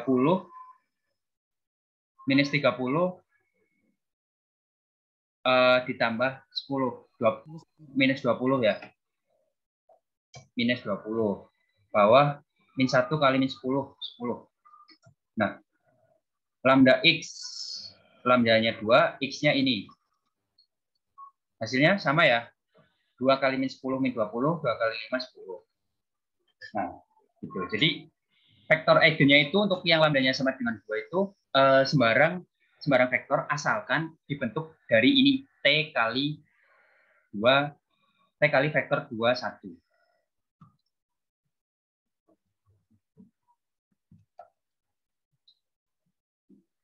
Begitu. Dengan T-nya itu tidak sama dengan 0. Karena kalau T-nya sama dengan 0 itu akan menyebabkan vektornya menjadi bernilai 0, sedangkan vektor eigen itu sendiri tidak boleh bernilai 0. Gitu. Paham? Nah, kemudian tadi kan kita punya lambdanya 2. Nah, satu lagi kita punya lambdanya sama dengan 1 seperti apa. Nah, di sini kalau lambdanya 1 berarti itu kan ini ya. Lambda I dikurangi A-nya hasilnya jadi ini ya. Jadi yang ini, 1 dikurangi 3, di sini min 2, di sini 1, di sini 1. Nanti kalian bisa cek sendiri. Kemudian di sini X-nya kita masih tulis secara umum, X1, X2 sama dengan 0. Hasil yang ini itu sama dengan ini, min 2, 1, 1. Kita operasikan, hasilnya kan berarti ada 2 ya, ada 2 hasil ya. Min 2, X1, min 2X1, min 2X2, sama dengan 0. Lalu kemudian ini. Nah, karena bentuknya kan sama ya, persamaan 1 dan persamaan 2 ini kan bentuknya sama ya. berarti kita boleh pilih salah satu saja. Nah, kita pilih salah satunya ya, pilihnya tentu saja yang paling persamaan yang paling sederhana ya. Yang ini yang bawah, X1 plus X2 sama dengan 0. Nah, lalu kemudian setelah itu dari sini kita peroleh X1 sama dengan minus X2. Lalu kemudian misalkan X2-nya sama dengan T, T-nya sembarang skalar. 0. Berarti X1-nya min T. Jadi solusi untuk SPL-nya, untuk yang lambda sama dengan 1 itu adalah X1, X2 itu sama dengan min T, T. T-nya dikeluarkan, jadi T kali vektor yang isinya min 1 dan 1. Nah, di sini jadi vektor eigen dari A yang bersesuaian dengan lambda sama dengan 1 adalah vektor-vektor tak nol yang berbentuk T kali vektor 1 dan min 1. Seperti biasa, jangan lupa T-nya nilainya tidak sama dengan 0. Nah, seperti ini. Untuk mencobanya, kita misalkan T sama dengan 3. Berarti kalau T-nya sama dengan 3, ini hasilnya kan jadi, ini ya, min 3 dan 3 gitu ya. Nah, kemudian dari sini, kita lakukan seperti yang di atas tadi ini. Nah, ini.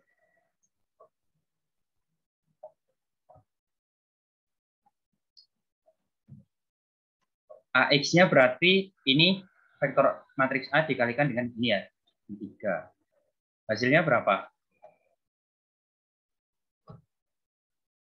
Min 9 ditambah 6, min 3. Min 1, min 3, 3, 0, 3. Lambda X, lambdanya 1, X-nya 3, min 3. Hasilnya ini sama ya. AX sama dengan lambda X. Berarti vektor ini terbukti sebagai vektor eigen dari matriks A yang bersesuaian dengan nilai eigennya lambda sama dengan 1. Begitu. Sampai sini jelas? Insya Allah jelas, Pak. Nah, biar kalian lebih paham, ini saya berikan dua latihan soal. Ini kalau tadi itu kan kita membicarakannya untuk matriks ukuran 2x2. Di sini saya berikan latihan untuk yang matriks 3x3. Kalau 3x3. Terus kalau 3 variabelnya ada 3 kan? Ada tiga variabel gitu. Nah, jadi nanti pemisalan yang akan kalian gunakan itu seperti apa? Kalau sepenglihatan saya sih di internet sudah banyak yang bahas, gitu. Tapi saya pengen lihat bagaimana cara kalian nyusunnya, bagaimana cara kalian algoritma menjawabnya seperti apa gitu. Walaupun misal kalian lihat caranya dari internet, tapi kalau misal kalian tulis lagi ngerjakan sendiri itu pasti tetap ada bedanya. Nah, saya pengen lihatnya tuh dari situ gitu. Nah, ini tidak dikumpulkan ya. Jadi saya pengen tahu aja, mungkin minggu depan waktu kuliah, nanti sebelum saya menjelaskan materi, saya minta tolong satu anak untuk menjelaskan yang ini, yang nomor 2 ini. Nilai eigen dan vektor eigen untuk matriks A. Nanti kita bahas sama-sama. Gitu. Nah, ini kan saya mau mengingatkan, ini udah pertemuan ke-6 ya. Besok minggu depan berarti kita pertemuan terakhir sebelum UTS. Nah, saya rencananya akan membuat video pembelajaran. Jadi mulai dari yang materi pertama itu sampai nanti materi yang terakhir, insya Allah nanti saya akan membuat video pembelajaran.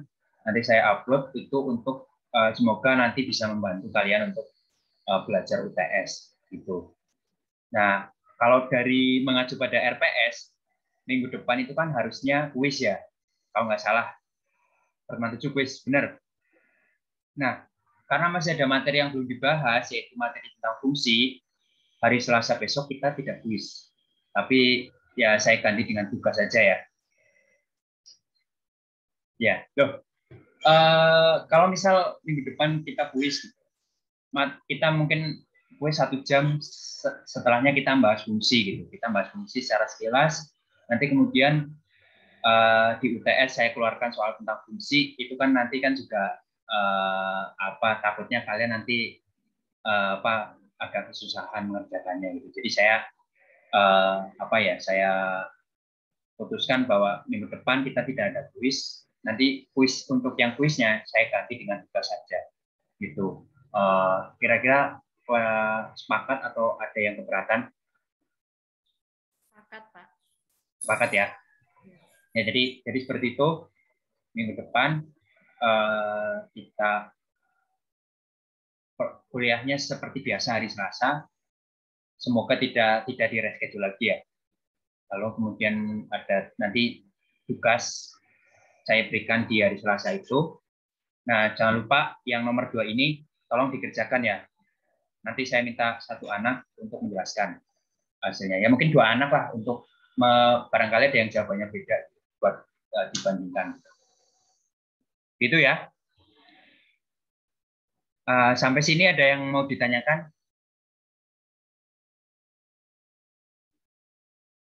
Tidak ada. Kalau tidak ada, berarti kuliah saya belajar kalian. Ya, kalau tidak ada, berarti kuliah kita hari ini saya cukupkan sampai di sini. Saya mohon maaf untuk salah-salah kata selama saya menyampaikan materi. Selamat beraktivitas kembali untuk kalian semua. Jangan lupa jaga kesehatan. Kita bertemu kembali di hari Selasa besok. Untuk pertemuan terakhir sebelum UTS, saya akhiri. Assalamualaikum warahmatullahi wabarakatuh. Waalaikumsalam. Terima kasih, Pak. Ya, sama-sama. Terima kasih, Pak. Saya end meeting ya.